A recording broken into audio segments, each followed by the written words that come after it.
கர்த்தருடைய நாமத்துக்கு ஸ்தோத்திரம். இன்றைய தினத்துக்கான தேவனுடைய வார்த்தையானது ஏசாயா 54ஆம் அதிகாரத்தில் அந்த 10வது வசனம் தெரிந்த வசனம்தான். மலைகள் விலகினாலும் பர்வதங்கள் நிலை பெயர்ந்தாலும் என் கிருபை உன்னை விட்டு விலகாமலும் என் சமாதானத்தின் உடன்படிக்கை நிலைபெறாமல் இருக்கும் என்று சொல்லி ஆண்டவர் சொல்கிறார். ஆகவே தெரிந்த ஒரு பகுதி, அதாவது என் கிருபை என்று சொல்கிறார். என் கிருபை, என்னுடைய சமாதானம், என்னுடைய உடன்படிக்கை என்று சொல்கிறார்.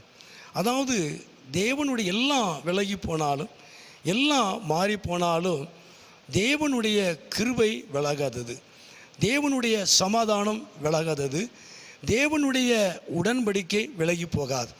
ஆகவே இந்த பூமியில் எல்லாமே நிலைபெயர்ந்து போகக்கூடிய சூழ்நிலைகள், எல்லாமே விலகி போகிற ஒரு காரியம். ஆனால் தேவன் ஆண்டவர் சொல்லுகிற காரியம் என்ன? என் கிருபை என்று சொல்லுகிறார். என்னுடைய கிருபை, என்னுடைய சமாதானம், என்னுடைய உடன்படிக்கை என்று சொல்லுகிறார். கர்த்தர் நாமத்துக்கு மகிமை உண்டாவதாக. ஆண்டவர் தாமே உங்களோடு இருக்கிற தேவனுடைய கிருபை, உங்கள் மேல் வைக்கப்பட்டிருக்கிற கர்த்தருடைய கிருபை ஒருபோதும் மாறாது. அது தேவனுடைய கிருபை, அது தேவனை சார்ந்திருக்கிற, அது தேவனுடைய கிருபை. கர்த்தர் நாமத்துக்கு மகிமை உண்டாவதாக.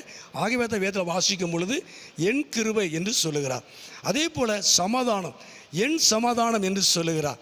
தேவனால் கொடுக்கப்படுகிற சமாதானம் ஒருபோதும் மாறாது. உலகம் கொடுக்காத சமாதானத்தை அவர் நமக்கு வைத்திருக்கிறார், நமக்கு தந்திருக்கிறார். அவர் சமாதானத்தின் பிரபு என்று சொல்லி வேதத்தில் வாசிக்கிறோம். சமாதானத்தின் தேவன் என்று சொல்லி நாம் வேதத்தில் வாசிக்கிறோம். ஆகியவை ஆண்டவர் சொல்லும்போது என் சமாதானம் என்று சொல்லுகிறார், என் உடன்படிக்கை என்று சொல்லுகிறார். ஆண்டவராக இயேசு கிறிஸ்துவின் இரத்தத்தினால நம்மோடு கூட உங்களோடு கூட பண்ணப்பட்ட புதிய உடன்படிக்கை, அவருடைய உடன்படிக்கை ஒருபோதும் மாறாது, ஒருபோதும் விலகாது. ஆகவே நாட்களில் என் கிருபை என்று சொல்லுகிறார், என் சமாதானம் என்று சொல்லுகிறார், என் உடன்படிக்கை என்று சொல்லுகிறார். அவருடைய கிருபையும் அவருடைய சமாதானமும் அவர் உங்களோடு கூட பண்ணப்பட்ட உடன்படிக்கையும் ஒருபோதும் மாறாது, விலகி போகாது. இந்த உலகத்தில் எல்லாம் விலகி போகலாம், எல்லாம் மாறி போகலாம். ஆனால் கர்த்தர் உங்களுக்கு கொடுக்கப்பட்ட கிருபை, உங்களுக்கு கொடுக்கப்பட்ட சமாதானம், உங்களோடு பண்ணப்பட்ட சமாதானத்தின் உடன்படிக்கை ஒருபோதும் நிலைபெயர்ந்து போகாது.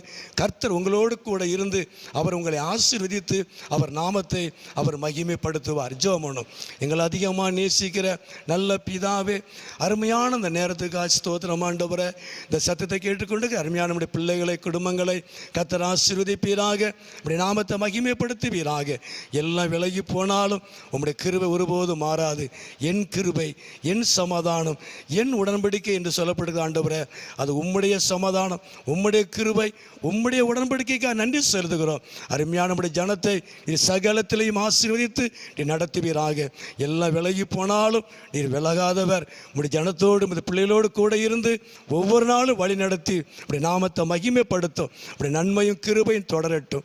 இயேசுவின் நாமத்தில் ஜெபிக்கிறோம் நல்ல பிதாவே. ஆமேன், ஆமேன்.